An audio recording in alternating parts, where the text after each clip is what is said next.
Assalamualaikum warahmatullahi wabarakatuh. Perkenalkan, nama saya Mutiara Cantika dengan NIM 2010028.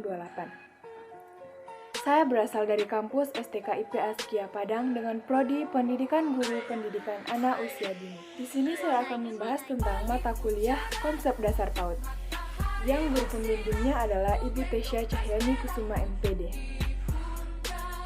Materinya yaitu tentang media pembelajaran bagi anak usia dini.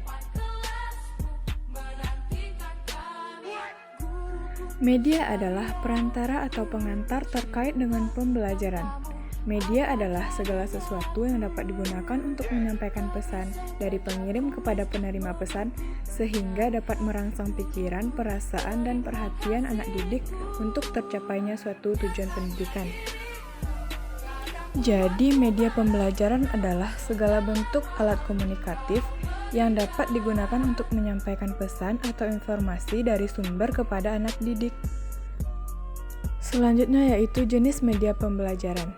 Yang pertama, media audio adalah sebuah media pembelajaran yang mengandung pesan-pesan dalam bentuk auditif atau pendengaran, serta mengandalkan kemampuan suara saja, seperti radio dan kaset. Yang kedua yaitu media visual, yaitu media yang hanya mengandalkan indera penglihatan. Bentuk media visual ini ialah media grafis dan media proyeksi. Media grafis adalah media visual yang mengkombinasikan antara fakta dan data dengan gambar, seperti poster, kartun, dan komik.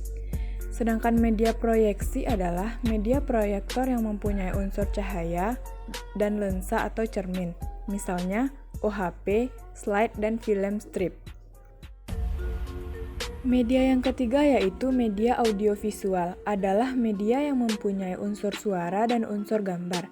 Media ini dibedakan menjadi dua, yaitu yang pertama audiovisual diam, yaitu media yang menampilkan suara dan gambar diam seperti film bingkai, film rangkai suara, dan cetak suara.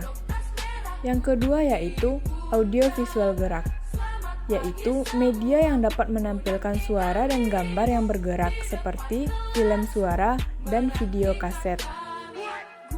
Selanjutnya yaitu pemilihan media pembelajaran anak usia dini.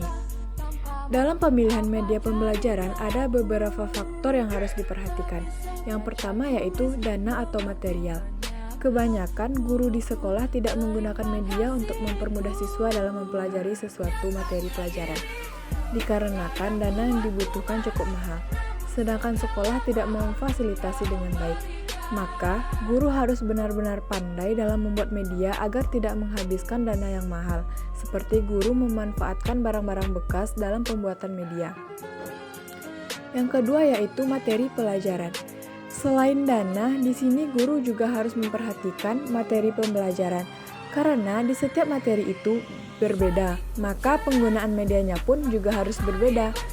Sebelum menentukan media, guru harus mengurutkan materi dan menggabungkan materi agar saling berkesinambungan. Dengan demikian, guru bisa memakai satu media untuk beberapa materi. Yang ketiga yaitu peserta didik. Peserta didik adalah memiliki pemahaman yang berbeda. Ada siswa yang gemar menggambar, menulis, dan mendengarkan. Dari data tersebut, guru harus membuat media semenarik mungkin agar perhatian semua siswa yang memiliki karakter yang berbeda-beda tertuju pada media tersebut dengan rasa senang dan gembira. Yang keempat yaitu jenis-jenis media.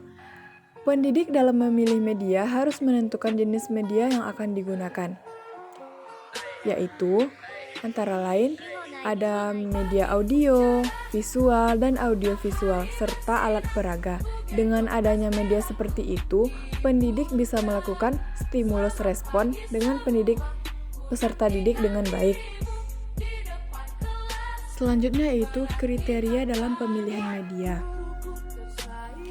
Yang pertama, kesesuaian ketika memilih media harus disesuaikan dengan materinya. Yang kedua, tingkat kesulitan media harus disediakan oleh sekolah. Yang ketiga, biaya dalam memilih media. Yang keempat, ketersediaan seperti fasilitas harus disediakan oleh sekolah. Yang kelima, kualitas teknis yang baik. Selanjutnya yaitu tips memilih media sesuai dengan faktor dan kriterianya. Yang pertama yaitu sesuaikan jenis media dengan materi kurikulum. Yang kedua, keterjangkauan dalam pembiayaan ketika pendidik tidak memiliki biaya yang cukup.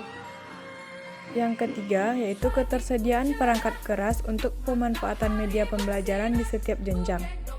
Yang keempat, ketersediaan media pembelajaran di pasaran ketika pendidik ingin membeli media pembelajaran yang dijual di pasaran.